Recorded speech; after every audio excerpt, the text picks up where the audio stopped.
छोटे कपड़ों वाली बीवी। अजित एक छोटे कस्बे में रहने वाला सीधा सादा लड़का था। उसकी शादी दिल्ली की रहने वाली सौम्या के साथ हो गई। सौम्या बहुत ही फैशनेबल लड़की थी।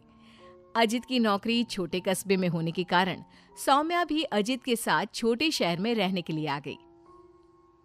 सौम्या, तुम्हारा ड्रेस कुछ ज्यादा छोटा है, इसे पहनकर यहाँ बाहर मत निकलना। अरे तुम्हें पता नहीं, मैं दिल्ली की मॉडल लड़की हूँ और मैं तो हमेशा ऐसे ही कपड़े पहनती हूँ। तुम्हारी बात सही है सौम्या, लेकिन इस शहर के माहौल के हिसाब से कपड़े कुछ ज्यादा ही छोटे हैं। ओहो, मुझे नहीं पता था कि तुम्हें मेरे कपड़ों से इतनी प्रॉब्लम है। सौम्या, मुझे तुम्हारे कपड़ों से कोई परेशानी नहीं है, लेकिन अगर तुम ऐसे बाहर जाओगी तो लोग तुम्हें अजीब ढंग से देखेंगे। अच्छा ठीक है, अब तुम ऑफिस जाओ, तुम्हारा ऑफिस जाने का वक्त हो गया है। अजित को लगता है कि शायद सौम्या ने उसकी बात मान ली है। वो ऑफिस चला जाता है। थोड़ी देर बाद सौम्या अपना शॉर्ट ड्रेस पहनकर घर से बाहर सब्जी लेने के लिए जाती है। भैया, आधा किलो टमाटर देना। मैडम जी, कहीं बाहर से आए लगते हो, पहली बार शहर में आई हो का? तुमसे क्या मतलब?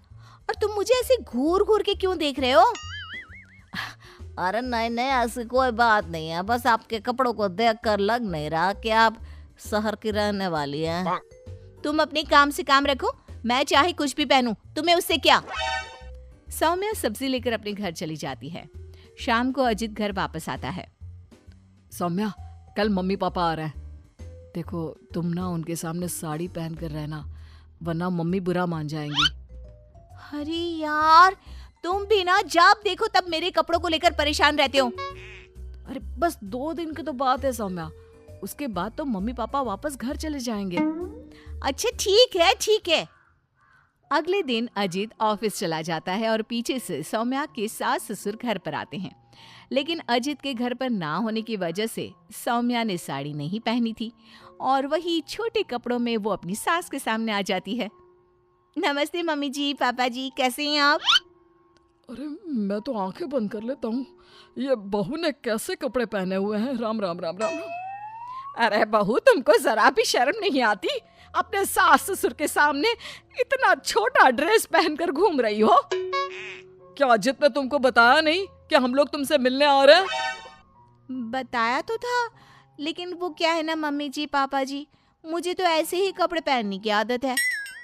जरा मेरे साथ चल, मैं तुझे सिखाती हूँ कैसे कपड़े पहनते हैं। सौम्या की सास सौम्या का हाथ पकड़कर उसे कमरे में ले जाती है और उसकी शॉर्ट ड्रेस के ऊपर जबरदस्ती साड़ी पहना देती है। साड़ी पहनने के बाद सौम्या जैसे ही घर का काम करना शुरू करती है, बार बार जमीन पर गिर पड़ती है। हे भगवान, ये क्या मुसीबत है? ये 5 मीटर की साड़ी पहनकर काम करना मेरे लिए तो बहुत मुश्किल है। क्यों बहू, अब पता चला ना कैसे कपड़े पहनने चाहिए? तो मम्मी जी, आपके कहने का मतलब है कि आप लोगों के सामने मुझे साड़ी पहननी चाहिए?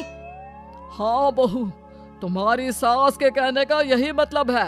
अब आगे से ध्यान रखना। शाम को जब अजीत ऑफिस से लौट कर आता है तो सौम्या को साड़ी में बेहाल देखकर उसे बहुत हंसी आती है।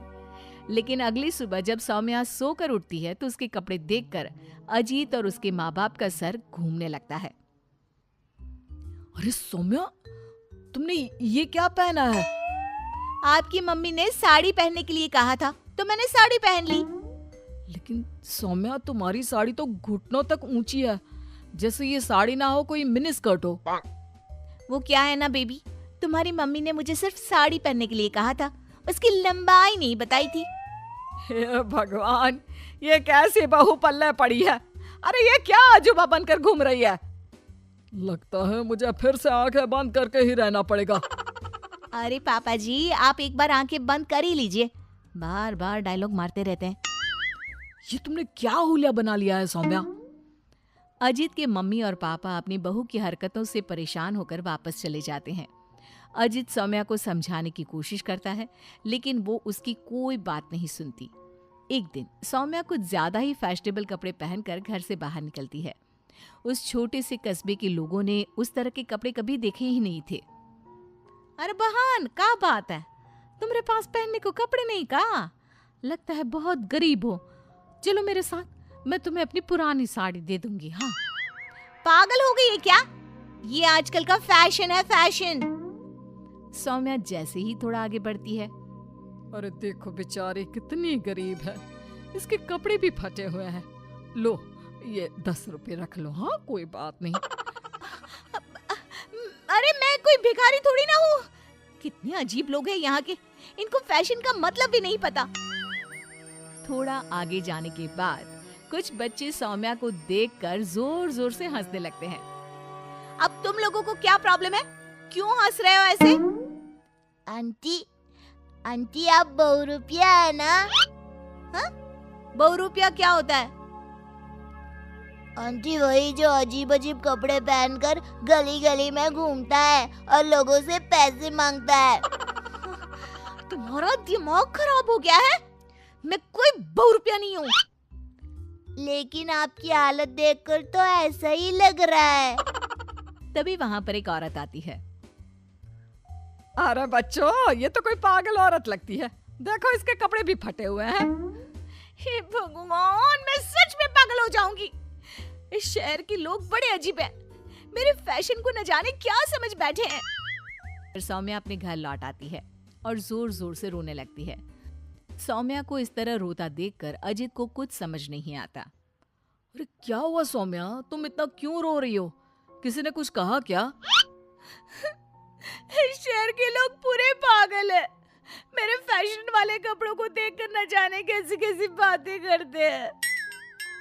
तभी अजीत और सौम्या को घर के दरवाजे पर जोर जोर से खटखटाने की आवाज आती है। बाहर जाकर देखते हैं तो 2-3 औरतें वहां पर खड़ी हुई थी। कौन है आप लोग और क्या हुआ? अरे आपके घर में एक औरत रहती है ना, फटे हुए कपड़े पहनकर घूमती है। हम उसे ले जाने आए हैं। कहाँ ले जाने आए हैं? अरे पागल खाने या फिर महिला सुधार गृह में छोड़ देंगे। लेकिन क्यों? हम उस बेचारी की मदद करना चाहते हैं। उसके पास पहनने को कपड़े नहीं है ना। आप ऐसा नहीं कर सकते। लेकिन क्यों भाई साहब? क्योंकि वो कोई पागल औरत नहीं, मेरी छोटे कपड़ों वाली बीवी है और उसका दिमाग बिल्कुल ठीक है, बस कपड़े थोड़े कम है।